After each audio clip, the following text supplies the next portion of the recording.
A graça e a paz, nosso Senhor e Salvador Jesus, amém? Aleluia, glória, glória a Deus. Vocês estão bem, igreja? Mais ou menos? Não está bem não, né? Oh, Deus é bom.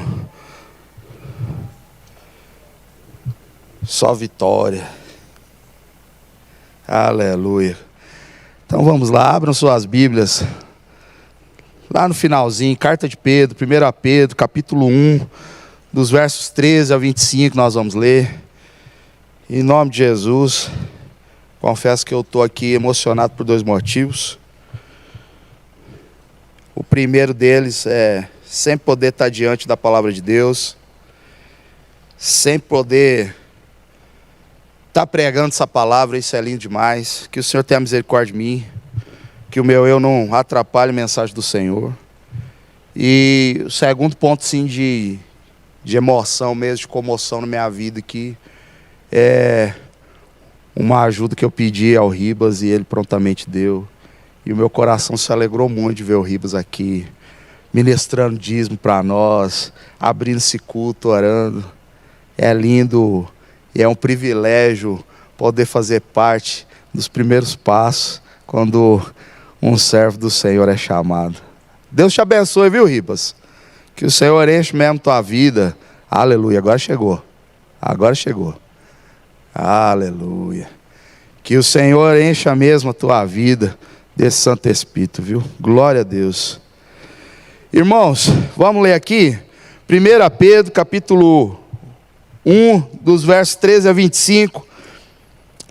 E a palavra do Senhor diz assim: portanto, preparem sua mente para a ação e exercitem o autocontrole, depositem toda a sua esperança na graça que receberão quando Jesus Cristo for revelado. Sejam filhos obedientes, não voltem ao seu antigo modo de viver, quando satisfaziam os próprios desejos e viviam na ignorância. Agora, porém, sejam santos em tudo que fizerem, como é santo aquele que os chamou, pois as Escrituras dizem: sejam santos, porque eu sou santo. Lembre-se de que o Pai Celestial, a quem vocês oram, não mostra favorecimento. Ele os julgará de acordo com as suas ações. Por isso vivam com temor durante seu tempo como residentes nesta terra, pois vocês sabem que o resgate para salvá-los do estilo de vida vazio que herdaram de seus antepassados não foi pago com simples ouro ou prata, que perdem seu valor, mas com o sangue precioso de Cristo, o Cordeiro de Deus, sem pecado nem mancha. Ele foi escolhido antes da criação do mundo, mas agora nesses últimos tempos foi revelado por causa de vocês. Por meio de Cristo Jesus, vocês vieram a crer em Deus, depositaram sua fé e esperança em Deus, porque Ele ressuscitou Cristo dos mortos e lhe deu grande glória, uma vez que vocês foram purificados de seus pecados, quando obedeceram à verdade. Tenham como alvo agora o amor fraternal sem fingimento. Amem uns aos outros sinceramente de todo o coração, pois vocês nasceram de novo, para uma vida que pode ser, não para uma vida que pode ser destruída, mas para uma vida que durará para sempre, porque vem da eterna e viva palavra de Deus. Pois os seres humanos são como capim, sua beleza é como as flores do campo. O capim seca e as flores murcham, mas a palavra do Senhor permanece para sempre. Aleluia! Glória a Deus. Irmãos, a mensagem de hoje está aqui pautada na primeira carta de Pedro. Essa é uma carta incrível, incrível, apesar de ser uma carta considerada como geral, né? Porque era para ser lida ali nas igrejas, nas regiões. Ela é uma carta muito pessoal, é uma carta muito pessoal. É uma carta que comunicou, que falou a esse povo aqui que viveu mais ou menos ali no período de 60 anos depois de Cristo. E é uma carta que é capaz de falar comigo, com você, hoje, como se tivesse acabado de ser escrita, como se tivesse acabado de sair do forno, é essa carta aqui de 1 Pedro, e nós vamos ver isso. Só que, agora imagina uma coisa, pensa comigo desse jeito aqui, como eu estou sendo pedagógico, vou ser pedagógico agora.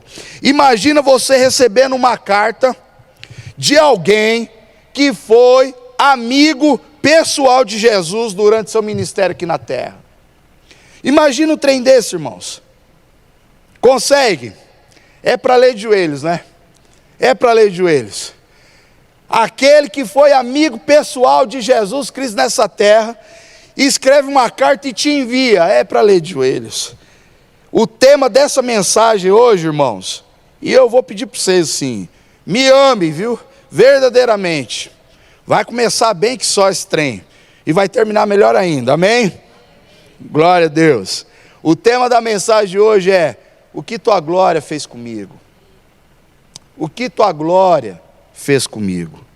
O que é que teu Espírito fez em mim? Essa é a pergunta que, lendo essa carta, lendo as cartas de Pedro, veio no meu coração. O que é que esse Espírito fez em mim? E a gente precisa entender isso com urgência, irmãos. Por que a gente precisa entender isso com urgência? Porque quem não sabe o tempo que tem muito pouco tempo. E a gente precisa entender isso para ontem. O que é que tua glória fez em mim? O que é que teu Santo Espírito faz em mim? Para que a gente entenda um pouco desse cenário, para que a gente entenda um pouco de tudo isso que a gente leu aqui de 1 Pedro, a gente precisa entender um pouquinho desse contexto. E essa carta ela foi escrita provavelmente ali 60 anos depois de Cristo, que foi ali no auge ali da loucura e da tirania de Nero, ali perseguindo os cristãos. Por isso que Pedro ele inicia essa carta dizendo aos cristãos dispersos ali na região da Ásia, da Capadócia, da Galácia. Então os cristãos ali tinham sofrido essa perseguição, e por conta disso eles estavam então em diversas regiões, e Nero ali no auge ali da sua tirania. Pedro então resolve escrever essa carta para animar os irmãos, e é mais ou menos o que Pedro diz aqui. Em toda a carta ele vai dizer assim: olha, irmãos, vocês que foram encontrados por Cristo Jesus, perseverem na fé. Quando sofrerem perseguições, se encham de esperança, pois certamente no fim dos tempos vocês desfrutarão de uma promessa da salvação em Deus, que foi dada através da morte e da ressurreição de Jesus Cristo.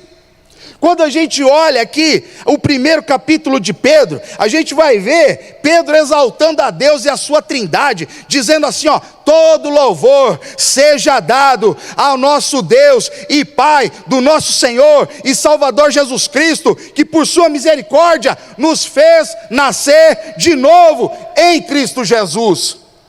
E por isso nós temos uma viva esperança, e por isso nós temos uma herança imperecível, uma herança pura e imaculada, que não se acaba, que não se deteriora, guardada no céu.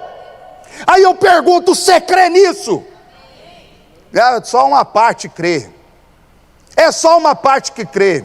Eu vou pregar então para os que creem e para os que não creem também. Pedro aqui, irmãos, ele está falando para esse povo disperso, e está falando para nós também. Quando vocês passarem por provações, essas provações mostrarão que a sua fé é autêntica. Uma fé autêntica. Pedro está dizendo assim, ó: essa mensagem que eu preguei aqui é a mesma mensagem que eu estou pregando para vocês hoje, da Igreja Batista Manaim. Essa mensagem também foi pregada lá pelos profetas do Antigo Testamento. Essa mensagem que foi pregada lá atrás, ela falava sobre esse dia, ela anunciava esse momento. E que momento é esse? O momento em que os remidos de Deus encontram consolo. Quando a gente lê a carta de 1 Pedro, fala que até os anjos, eles ficam assim intrigados por entender que obra é essa. Até os anjos ficam intrigados, ficam observando que obra é essa. E sabe por que eles ficam intrigados, irmãos? Porque eles não conseguem entender a obra da redenção de Deus em Cristo Jesus na nossa vida. Sabe por quê? Sabe por que eles apreciam isso? Porque os anjos celestiais, diante do trono da glória ali, diante da glória de Deus, um pouco dessa glória que nós cantamos aqui, eles olham a terra, os seres humanos, como pecadores, porque nós somos mesmo pecador, salvo pela graça de Deus. Mas aí está escrito que quando estamos em Cristo Jesus, nós somos herdeiros e co-herdeiros com Ele, somos chamados de filhos. E essa é a hora que os anjos falam, mas como esse povo é chamado de filho? Filho é Jesus Cristo, que é puro, santo, imaculado, bondoso, amoroso, qual nunca pecou. Como que esse povo é chamado de filho? É pela obra da graça de Cristo, pela graça de Deus, pelo amor de Deus. Portanto, Pedro aqui, ele na tentativa de animar esses irmãos que estão sendo perseguidos e dispersos, ele eleva o nível de qualidade do crente. Olha só o que está dizendo no capítulo 2, no verso 9, diz assim: vocês, porém, são povo escolhido, reino de sacerdote, nação santa, propriedade exclusiva de Deus. Assim vocês podem mostrar às pessoas como é admirável aquele que os chamou das trevas para a sua maravilhosa luz. Aleluia! O lindo de tudo isso aqui, irmão, sabe o que é? É Pedro dizendo assim: olha, irmãos, tenham agora como alvo o amor fraternal, sem fingimento. Olha, irmãos, amem imensamente, intensamente, de todo o coração. O bonito aqui é Pedro dando vários conselhos nessa carta. Ele diz assim: caros amigos, lá no capítulo 2, no verso 11, ele diz assim: caros amigos, vocês são peregrinos, vocês são forasteiros, mas logo, em breve, vocês voltarão para a pátria celestial. Aleluia! Eu não vejo a hora, irmãos, de voltar para a minha pátria celestial. Eu aguardo ansioso. Quantas vezes eu acordo debaixo de choro, aguardando voltar para a pátria celestial. Você crê nisso? Então Pedro fala mais assim, ó: vivam de maneira digna, vivam de maneira exemplar, porque isso glorifica a Deus. Pedro continua aqui falando nessa carta: olha, se sujeitem às autoridades. Se sujeitem às autoridades, mesmo que elas te façam mal, mas você vai fazer o bem. Sejam bondosos, amáveis. Isso ele está falando lá no verso 18. Ele está falando assim, ó: sejam bondosos, amáveis, até mesmo se os seus senhores, se seus patrões forem cruéis com você, você não vai ser cruel com eles. Você vai ser amoroso, você vai ser bondoso. Pedro eleva aqui o nível de crente, e Pedro está anunciando o evangelho de Jesus. É Pedro que está falando todas essas coisas. Pedro está falando assim: suportem com paciência, isso agrada a Deus. Pedro fala: olha, vocês podem até serem rejeitados por este mundo, ou para esse mundo, mas Deus não rejeita vocês. Vocês são objeto. Grave isso e permita que o Espírito Santo de Deus ministre seu coração. Vocês são objetos da redenção do plano de Deus. Irmãos, eu desafio vocês a ler essa carta quando chegar em casa. Quer seja hoje, amanhã, mas tire um tempo, leia essa carta. Mas leia uma carta como a gente lê carta. Hoje a gente não está mais acostumado, né? Hoje a gente recebe as mensagens por e-mail, não é isso? Por WhatsApp, não é? Um áudio. E aí as nossas manifestações de alegria por ter recebido parabéns, a gente coloca um dedinho lá, não é? Assim, a gente bota um dedinho, um sorriso, um coraçãozinho assim. Antigamente a gente ainda até escrevia: muito obrigado por ter lembrado, lindas palavras. Hoje a gente bota um trem assim, não é? Mas aqui a gente está diante de uma carta, e quando você for ler essa carta, leia como uma carta mesmo. Eu lembro que quando a gente lia uma carta antigamente, e eu sou desse tempo ainda das cartas, a gente sentava, abria aquela carta com emoção, pegava um copo de café, uma caneca, um copo d'água ali, e deixava um lencinho, porque certamente essa carta vinda de uma pessoa amorosa ia te fazer chorar. Era isso que a gente fazia. Então, eu desafio vocês a lerem essa carta de Pedro dessa forma mesmo, dessa forma, bem pedagógica. Pega o lencinho, pega um copo d'água, uma caneca de café, sente lá e leia as cartas de Pedro. Vai ser lindo. Eu tenho certeza que vocês verão com seus próprios olhos aqui, dizendo assim, ó, não se preocupem, nem tenha medo de ameaças, não tenham medo de ameaças. Porque os olhos do Senhor estão sobre os justos e os seus ouvidos abertos às suas orações. A gente tem vivido um tempo de crise, a gente tem vivido um tempo de crise contra Deus. As pessoas acham que é contra a instituição, mas não é contra a instituição, é contra Deus, o Senhor Deus Todo-Poderoso. Mas leiam essas cartas, vocês verão com seus próprios olhos. Só que eu estou aqui dizendo tantas coisas que Pedro escreveu nessas cartas. Sejam pacientes, sejam amorosos, sejam bondosos, benevolentes, perseverem na fé, diante das provações. Quem aqui hoje teve um dia assim, bem aleluiado, assim, tranquilão, cheio de Deus? Aleluia. O meu foi cheio de provação. Aleluia. Mas também foi cheio de Deus, porque a gente sabe que tudo foi criado por Ele. Absolutamente tudo foi criado por Ele. Hoje aqui num período do dia, estava aqui na igreja, aqui, junto da Camila, minha esposa, e aí num período, Camila estava encantada com a diversidade de passarinhos que estava ali na janela, cantando ali como um coral, bem agudo de passarinhos cantando. Camila me chamou, falou assim, olha só, esse aqui, ela já conhece, ela disse que ele aparece direto ali, naquele mesmo lugar. Camila já conhece os passarinhos, e a Camila ficou ali. Sabe o que é isso, irmão? É louvar a Deus, é reconhecer Deus em todas as coisas, mesmo diante das provações, mesmo diante das provações. Só que quando a gente lembra de Pedro, o que é que vem na nossa memória, quando a gente fala de Pedro? Dificilmente a gente lembra de Pedro dessas palavras aqui, é ou não é? O que a gente lembra de Pedro? Fala aí, igreja. Que mais? Nervoso, impetuoso, que mais? A gente não lembra de Pedro nessas palavras sábias, cheias de amor, um comportamento digno de um discípulo de Jesus. Mas a gente lembra de Pedro, não esse Pedro tão manso, não esse Pedro tão amável, ou não é? A gente lembra de Pedro como? O Pedro impetuoso, com temperamento esquentado. A gente lembra de Pedro o Pedro que algumas vezes falava sem pensar, o Pedro que oscilava entre a coragem, não é isso? E a covardia. Um Pedro que ficou conhecido por vacilar na fé e na dúvida, não é isso?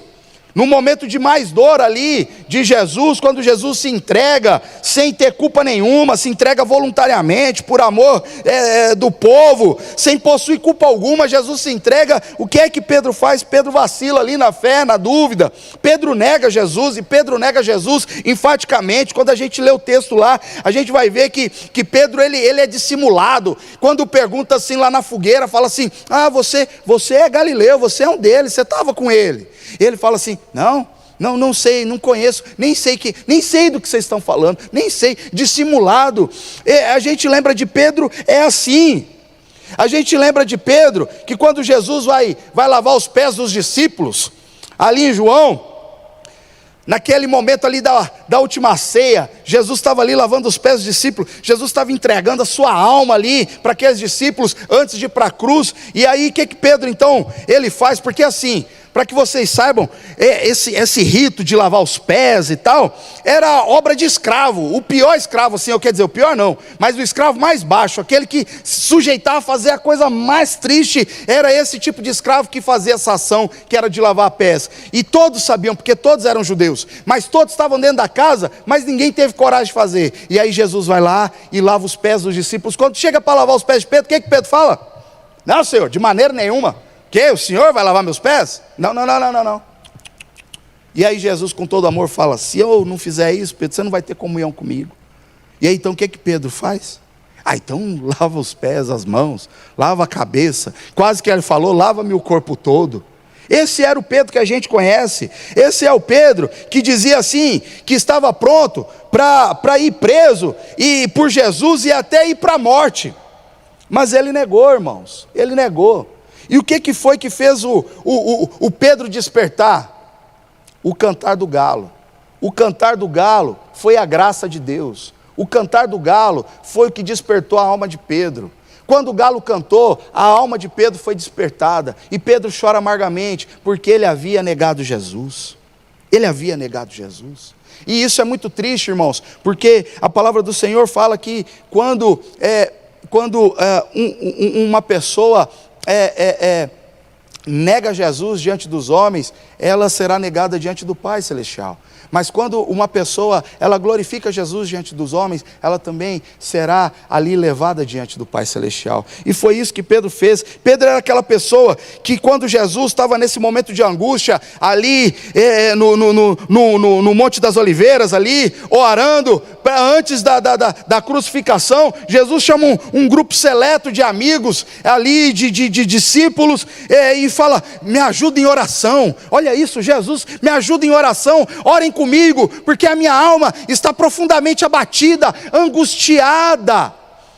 E aí Jesus vai orar, se distancia um pouco. Quando Jesus volta, o que os discípulos estavam fazendo? Dormindo.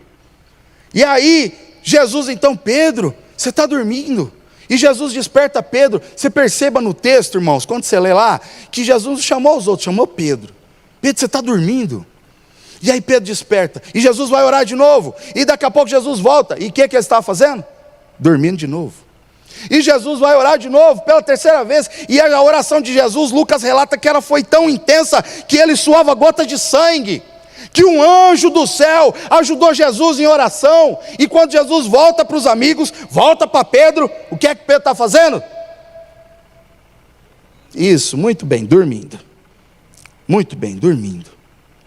Só que aí quando chegam os soldados ali para prender Jesus, o que Pedro faz? Saca da espada e já corta a orelha ali do servo do sumo sacerdote. Esse é o Pedro que a gente conhece. Pedro foi aquele que disse que quando Jesus disse que era necessário padecer na mão dos homens, Jesus fala assim, olha, o Filho do Homem vai ser entregue nas mãos dos homens. E eles o matarão, o Filho do Homem. Eles farão o Filho do Homem sofrer, que era o próprio Jesus. Mas ao terceiro dia ele vai ressuscitar. E quando Jesus está declarando isso, o que Pedro faz? Não, senhor, de maneira nenhuma. Você vai ser entregue nas mãos dos homens para morrer? Não, eu não vou permitir. Quando Jesus vê isso, o que ele fala para Pedro? Arreda-te, Satanás.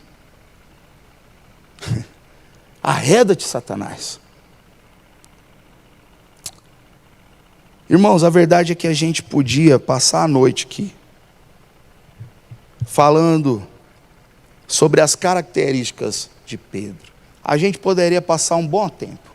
E eu tenho certeza que muitos dos irmãos vão ter muitas características de Pedro, observaram muito sobre isso, e vão ter o que dizer aqui também, sobre essas características de Pedro. Mas o que eu quero relatar aqui, irmãos, não são apenas as características, mas a restauração que esse homem sofreu pela glória de Deus. A restauração que esse homem sofreu pela glória de Deus. O que essa glória fez com Pedro, irmãos? O que essa glória fez com Pedro? Para a gente lembrar, Pedro, um homem pescador, um homem do mar, um homem simples, que foi chamado por Jesus na sua rotina. Jesus não entrou numa sinagoga, num templo para chamar aquele homem. Jesus não foi num seminário teológico aos pés de algum rabino e pegou o melhor aluno daquele lugar e chamou, vem cá ser meu discípulo. Não, ele foi chamado ali na sua rotina. Pedro era um pescador de homens, e esse homem então obedece o chamado de Deus, que eu quero dizer é que teoricamente ele deixava o seu ofício quando ele seguiu Jesus. Quando ele começou a seguir Jesus, ele estava deixando o seu ofício, ele estava deixando a sua renda, ele estava deixando a sua família, ele estava deixando tudo para trás para seguir Jesus. E ele não estava deixando tudo para trás porque a renda dele era horrível, porque a família dele era desgraça, porque era tudo muito ruim. Não, ele não estava abandonando porque não dava lucro. Ele estava seguindo Jesus, ele estava abandonando tudo isso porque ele entendeu que precisava servir algo maior. O que eu quero dizer é que havia algo em seu coração. O que eu quero dizer é que algo queimava no coração desse discípulo, desse Pedro. E a primeira lição que eu aprendo aqui, irmãos, é que algo precisa existir no nosso coração. Se a gente não tiver o coração incendiado, irmãos, sinto dizer, o que é que vai acontecer? O que é que vai acontecer? Se o nosso coração não for incendiado, se o nosso coração não for incendiado ao ponto de ouvir uma só palavra assim, siga-me, e eu te farei pescador de homens, siga-me, e o sujeito abandona tudo. Isso era um coração incendiado por salvação, isso era um coração incendiado por algo novo. E se a gente não tiver esse coração incendiado, o que será de nós? A verdade é que a colheita, ela precisa arder no nosso coração, irmãos. A colheita celestial precisa arder nos nossos corações. A gente tem vivido os últimos tempos, ou vocês acham que não? As redes sociais estão mostrando isso aí.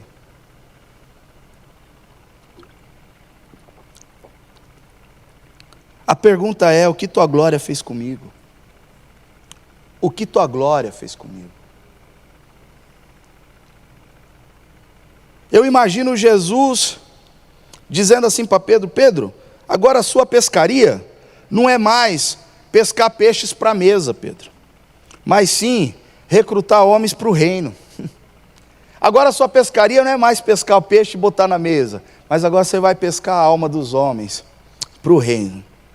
Eu imagino Jesus falando assim, Pedro, a sua pescaria não é mais para você se salvar, mas a sua pescaria agora é para você salvar vidas. Eu imagino Jesus falando assim, olha Pedro, antes você pescava peixe e matava eles para comer, mas agora você pesca homens com almas mortas e dá a vida para esses homens. Imagina isso, irmãos.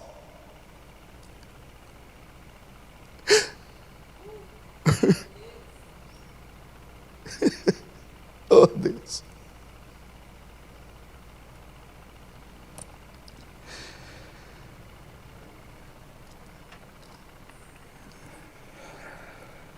Oh Deus, tenha misericórdia de nós, Pai.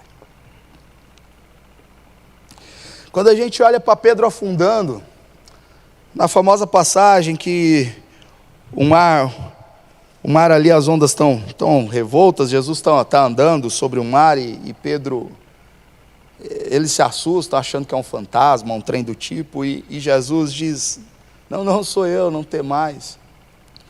E Pedro, então, eu quero ir ao teu encontro.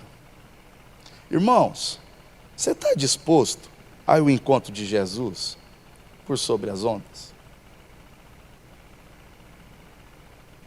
Será que estamos dispostos a ir ao encontro de Jesus quando o trem está ruim? Quando você olha assim, se eu botar o pé, é certamente que eu vou afundar. Isso é um mar, isso não é um chão batido, isso é um mar. Mas Pedro, ele se dispõe a ir ao encontro de Jesus. Mas quando ele olha para as ondas, ele começa a afundar. Mas olha só esse cenário de Pedro afundando ali, E Jesus fala da fraqueza de fé deles. E olha para o cenário ali no início de Atos, ali, capítulo 3, 4, Pedro pregando, depois de curar aquele paralítico ali em frente à Porta Formosa. Aquela famosa passagem que a gente sabe, eu não tenho nem ouro nem prata, mas o que eu tenho eu te dou, levanta e anda em nome de Jesus Cristo. E o paralítico levanta. Olha só que diferença do Pedro que olhou para as ondas e começou a afundar, para o Pedro que viu um paralítico que não andava de nascença, simplesmente orou e esse homem levantou. É o que eu pergunto, o que esse Espírito fez com Pedro, irmãos? Olha só Pedro ali pregando com autoridade, e 3.000, quase 5.000 homens se convertendo ao Senhor, dizendo o que é que temos que fazer. E Pedro falando, se arrependam, e sejam batizados em nome do Pai, do Filho e do Espírito Santo. Ali estava se cumprindo a promessa de Deus. Pedro estava sendo um verdadeiro pescador de homens. Um verdadeiro pescador de homens. A gente está aqui, irmãos, diante da palavra de um pastor, que agora escreve para as pessoas assim, olha, se mantenham firmes na fé. Não é aquele que negou Jesus e se escondeu numa fogueira, mas agora ele está dizendo assim, ó, vocês vão passar por provação? Vão sim, mas se mantenham firmes. É esse o Pedro que está falando, não importa as circunstâncias, há esperança para aqueles que estão em Cristo Jesus. Você está sofrendo? Está mesmo, mas você está em Cristo Jesus. A coisa é outra, irmão. Esse foi um Pedro que aprendeu o valor da vida, na pele, que hoje ele diz aqui na carta que ele sabe que ser insultado pelo nome do Senhor, quer dizer que você é bem-aventurado, e isso na pele. Um pastor que está dizendo assim para nós, olha, não se envergonha de Cristo não, não se envergonha de Cristo não, Ele vai ser revelado no fim dos tempos. Pedro, ele aqui nessa carta, ele não fica mais falando assim, em termos abstratos, mas agora ele está dando o ponto de vista dele, do homem que foi chamado para sofrer pessoalmente esse tipo de sofrimento. A Bíblia não relata, mas os historiadores dizem que Pedro, quando foi crucificado ali por Nero, mais ou menos em 64 depois de Cristo, ele falou, crucifica eu de ponta cabeça, porque eu não sou nem digno de ser crucificado igual Cristo meu Senhor, crucifica eu de ponta cabeça. O que tua glória fez comigo? Pedro é uma testemunha, irmãos.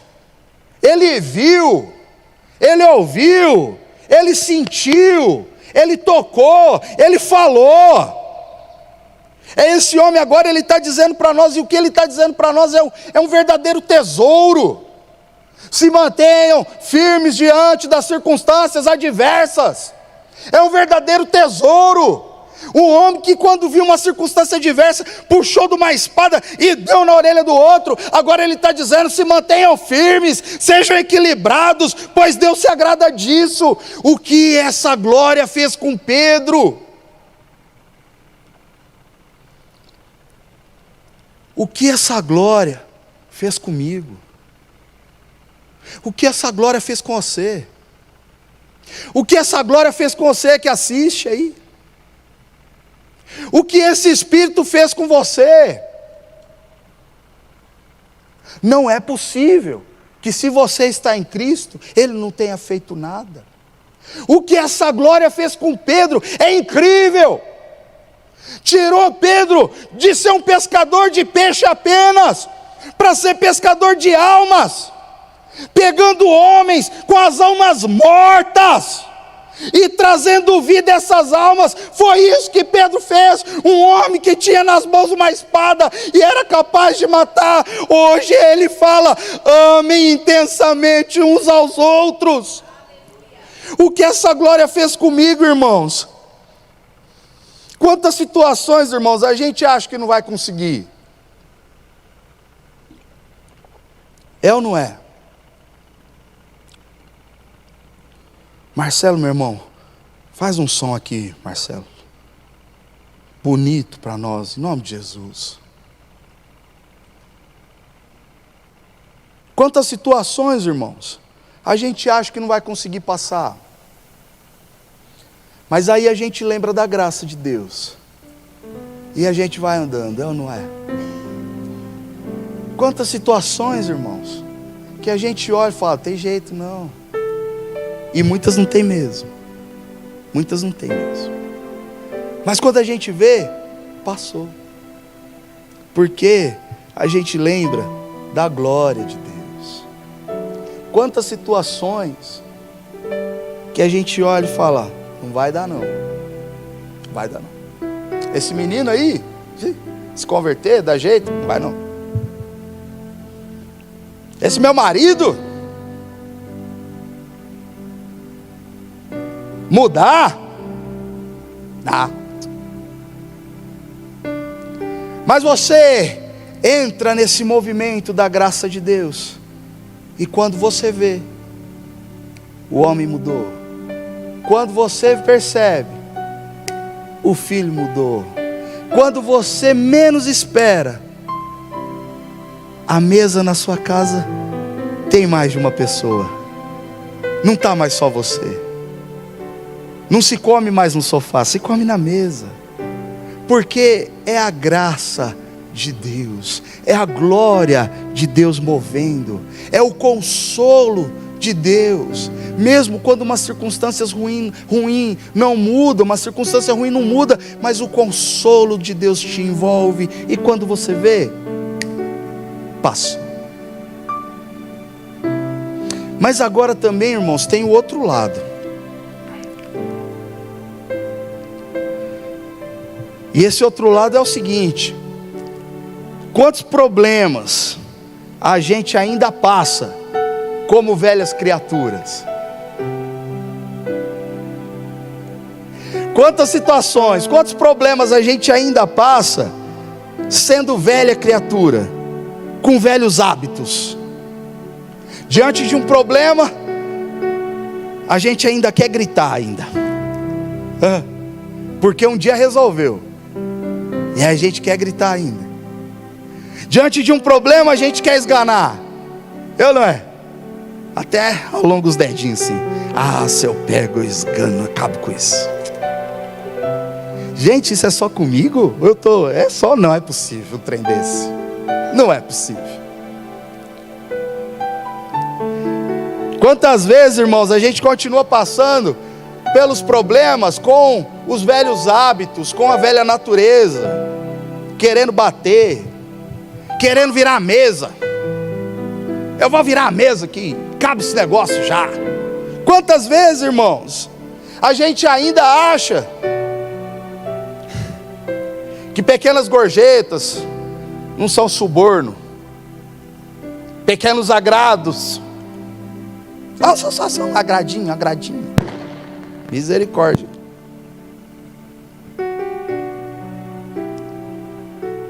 Quantas vezes, irmãos, a gente está diante de um problemão dentro de casa, que a gente sabe, é pecado o trem, precisa ser dito, precisa ser conversado, precisa ser resolvido, precisa ser perdoado. Aí a gente faz assim, né? Não estou vendo. A gente tenta resolver como velha criatura.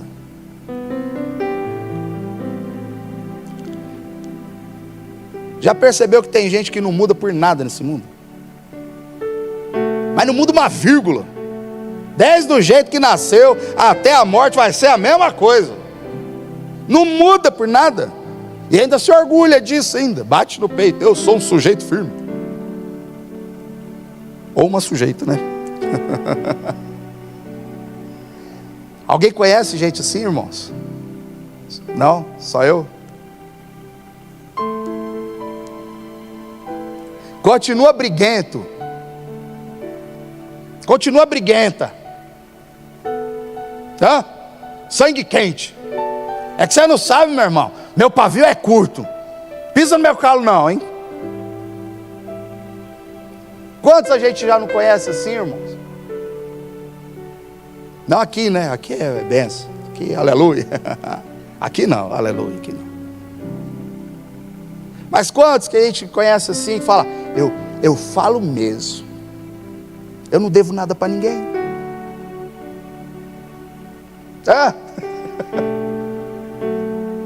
Eu falo mesmo, não devo nada para ninguém, não paga minhas contas, eu falo mesmo. E o pior de tudo, culto após culto. Oh Deus, ansioso pelo dia da ceia. Toma a ceia, aleluia. Eu falo mesmo. Mexeu com meus pequenos. Ó.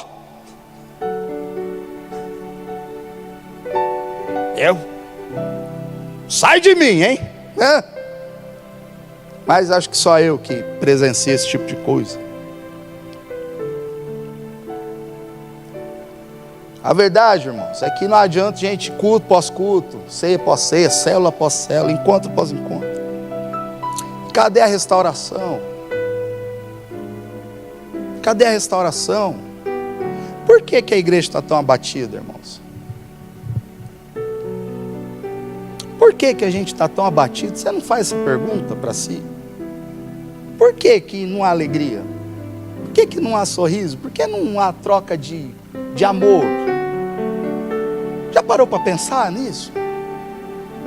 Cadê a restauração, irmãos? O crente já não precisa ficar só rindo, não. Mas cadê a restauração? Cadê a restauração aqui dentro? Começa de dentro, é invisível.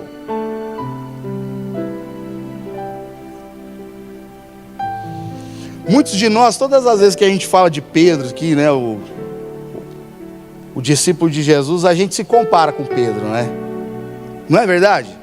Sempre é um discípulo que a gente fala dele assim, que a gente se acha parecido com ele, né? A gente se orgulha em diversos aspectos. Eu sou impetuoso como Pedro. Eu sou falador, sou corajoso como Pedro. Mas será que no aspecto, sim, eu sou um pecador e preciso da graça de Deus, será que a gente se compara com Pedro? Será que a gente se compara com Pedro mais ou menos dizendo assim, ou parafraseando, puxa, se não fosse a graça de Deus ali no cantar daquele galo, provavelmente eu estaria perdido até hoje. Será que se não fosse a insistência de Jesus ali me perguntando 3 vezes se eu o amava, será que eu viveria sabendo o que era o amor? Será que eu conheceria o amor se ele não tivesse insistido na minha vida? Eu acho que Deus está insistindo na nossa, irmãos. Eu acho que Deus está insistindo na nossa vida, irmãos. Mas a gente continua meio macambuz, irmãos. Cá para nós, hein? Mas Deus está insistindo na nossa vida, irmãos. Essa é uma noite da gente avaliar o nosso coração mesmo, irmãos. Como que está o meu e o seu coração?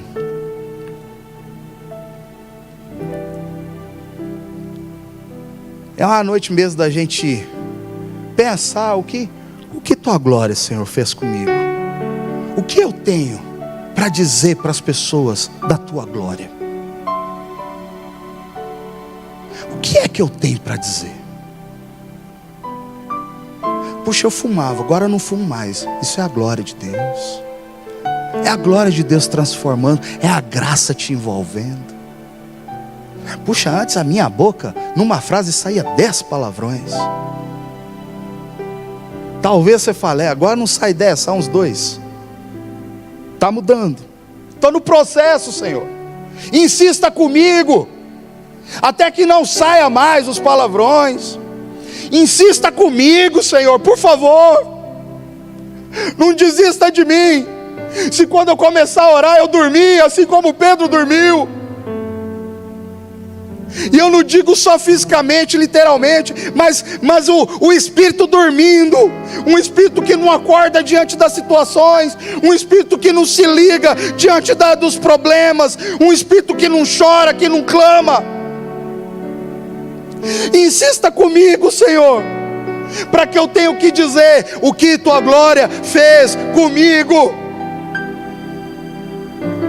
Eu fui encontrado pela tua glória, por isso eu estou aqui hoje, porque a tua glória me encontrou, a tua graça me envolveu.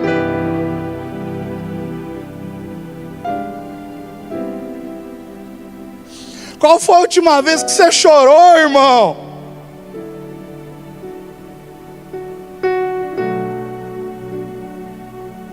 Qual foi a última vez que você chorou? Dizendo: Senhor, olha aqui as minhas lágrimas, elas são de dor, mas são de louvor também. O que a glória do Senhor tem feito com a gente?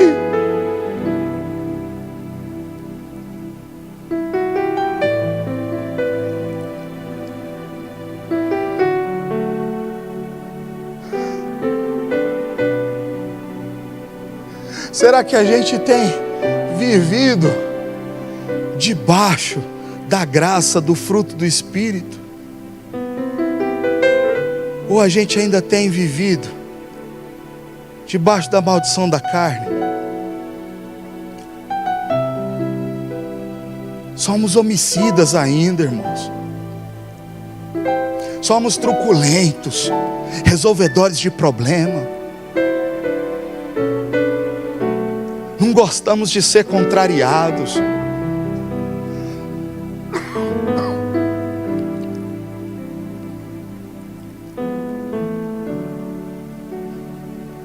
A palavra do Senhor diz que se tem um disposto, mesmo que ele seja inimigo, você está falando para andar mais uma milha com ele, ande duas.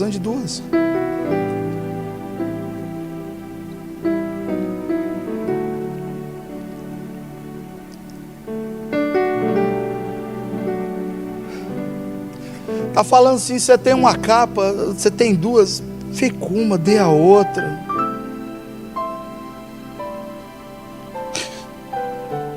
O que é que a gente tem para contar do que a glória do Senhor tem feito com a gente, irmão?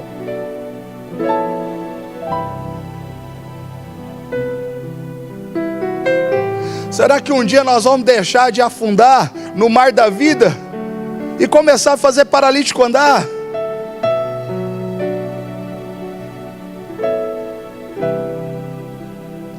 Porque o dia que isso acontecer, a gente vai poder falar o que essa glória fez comigo. Assim como Paulo, em prisões, em algemas, dizendo: alegrem-se.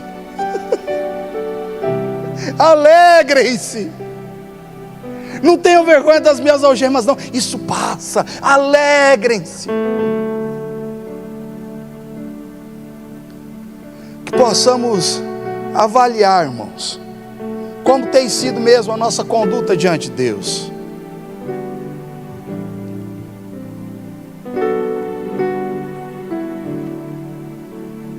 Será que a gente consegue, como o rei Davi, dançar na presença de Deus?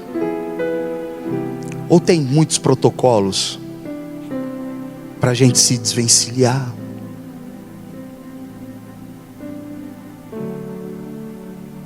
Cadê o louvor nos nossos lábios, irmãos? Eu fico pensando, se um dia o grupo de louvor não comparecer na igreja, será que nós damos conta de fazer um culto com louvor? Sem acorde, sem instrumento, sem um ministro? Será que a gente consegue levantar aqui e começar a cantar? Porque Ele vive, posso crer no amanhã. Será que a gente consegue? Ou a gente vai esperar alguém chegar para fazer o louvor para nós? Cadê o louvor? Cadê o amor por esse Jesus que insistentemente tem nos amado? Insistentemente tem nos amado. Um dia eu ouvi um testemunho de uma pessoa que nem cristão era, mas ele sofreu de uma enfermidade, fazia diálise, aquela troca, né, do sangue e tudo. Eu não sei qual que era a frequência, mas era há muitos anos. E eu tenho um amigo assim, que faz isso até hoje. Encontro com ele muitas vezes, já encontrei com ele. Vejo a dor dele nas redes sociais, ele sempre posta. Mas essa pessoa que estava fazendo diálise assim, perguntaram para ela assim, como que ela se sentia. Ela disse assim, num português bem simples, ela disse: a gente vive, né, de viver, a gente vive é de teimoso mesmo, vendo o sangue dele sendo trocado semana após semana. É a insistência de Deus pela minha vida, pela sua vida, viu, irmão? É a insistência de Deus na vida de vocês. É a insistência de Deus na sua vida, meu irmão. É a insistência de Deus na sua vida. Você só está aqui hoje por causa da insistência de Deus? Ou você acha que você está aqui seu próprio esforço? Se você acha isso, se arrependa agora. Jesus está voltando, igreja. Não perca tempo com essa sonolência maldita que atingiu Pedro, não. Desperta, desperta, desperta. Chegou a hora da igreja clamar de verdade. A gente acha que talvez a gente vai sofrer as mesmas perseguições dos apóstolos do primeiro século. Para poder agir, talvez isso não aconteça. Talvez a gente não seja queimado nas ruas da cidade, mas a gente já está sofrendo uma perseguição mental, psicológica terrível. Se coloque em pé, vamos orar. Irmãos, quem já pisou no santo lugar não sabe como viver fora dele. Quem já teve encontro com o Senhor não sabe mais como viver fora dele, porque descobriu que nele existe e abunda a vida. Essa é a alegria das nossas vidas, saber que nós já pisamos no santo lugar, saber que fomos encontrados por esse Rei da glória. Perdoa, Senhor, os nossos pecados. Perdoa, Senhor, a nossa indiferença. Perdoa, Senhor, a frieza do nosso coração. Perdoa-nos, Senhor, às vezes que damos as costas a Ti para seguirmos nossos próprios ideais. Perdoa-nos, Senhor, o nosso orgulho. Perdoa-nos, Senhor, homens bélicos, truculentos. Perdoa-nos, Senhor, por a gente ter se afastado da origem que és Tu, Salvador Jesus. Perdoa, Senhor, a Tua igreja. Perdoa, Senhor, volte o Teu rosto a nós, Pai. Suplicamos a Ti, Pai, a mesma transformação que fizeste em Pedro, faça em nós, Pai, o que é que a Tua glória tem feito conosco. Muda-nos mesmo, transforma-nos a Tua imagem e semelhança. Guarda-nos, Senhor, guarda-nos, Senhor. Livra-nos, Senhor, do malfeitor. Livra-nos, Senhor, de todo mal. Guarda-nos debaixo de Tuas asas, onde é lugar seguro. Seca as lágrimas do nosso rosto. Põe um sorriso, Pai, um sorriso nos nossos lábios, um sorriso no nosso coração, amado Deus. E que possamos viver, Pai, intensamente esta glória, esta graça, esse amor. Guarda o Teu povo e leva em paz e segurança. Que o grande amor de Deus o Pai e a graça de Jesus, a comunhão e a consolação do Espírito Santo de Deus seja com cada um que nos assiste, seja com cada um aqui no templo. Nos leve em paz e segurança para nossas casas, em nome de Jesus, em nome de Jesus. Você pode acompanhar todo o nosso conteúdo baixando o nosso aplicativo ou seguindo as nossas mídias digitais usando o QR Code. Deus te abençoe!